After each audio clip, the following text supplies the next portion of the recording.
Have you ever opened Slack, Salesforce, or Monday.com in the morning and assumed your company was using the safest tools in business? What if I told you those same tools are now sitting inside a $440 billion financial trap?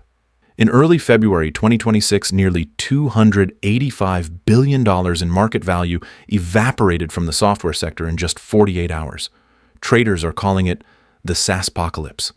The popular story is that AI is just vibe coding new apps to replace old ones. But that's the distraction. The real danger is a triple squeeze: collapsing valuations, dying seat-based revenue, and $440 billion in debt built on top of sticky software subscriptions. Today, we're looking behind the dashboard to find out why the software industry is facing an extinction event. Subscribe, because this is Price Tag Stories, and we uncover the truth behind your money.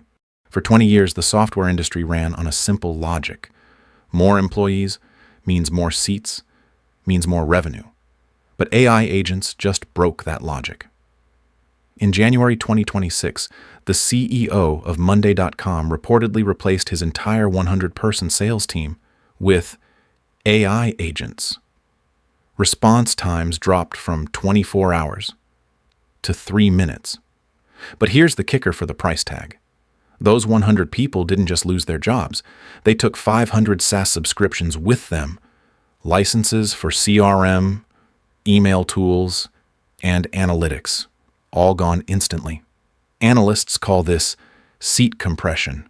When 10 AI agents can do the work of 100 people, you don't need 100 seats. You need 10.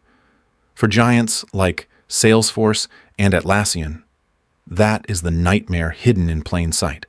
Not a 90% company collapse overnight, but a 90% compression in the number of seats customers may need. But the SaaS apocalypse isn't just about AI. It's about a spreadsheet in a private equity office.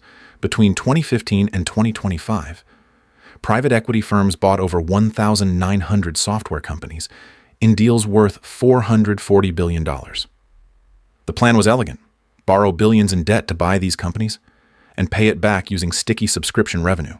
It worked until the valuations crashed. By late 2025, software valuations had fallen 70% below their peak. Suddenly, the business is worth less than the loan used to buy it. This is the leverage trap.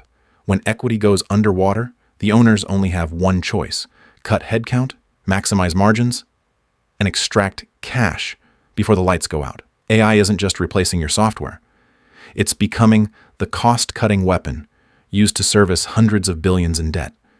Does this mean every software company is dead? No.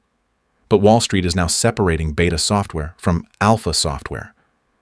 Beta software is generic: project trackers, dashboards, and simple apps that AI can rebuild quickly. These are in the kill zone. Alpha software owns the workflow. It is the system of record that coordinates HR, finance, and legal across thousands of employees. As ServiceNow puts it, AI thinks. Workflow acts. If your software is just a simple database with a dashboard and a chat widget, it will collapse. But if it owns the deep data structure of a billion-dollar company, it becomes the platform of the next century. So next time you see a layoff at a software giant, don't just blame the AI.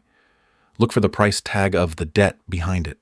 Are you using a tool that solves a problem, or a tool that's about to become obsolete? The era of paying $30 a month for something an AI can do for free is over. Drop your thoughts in the comments, like, subscribe, and stay sharp.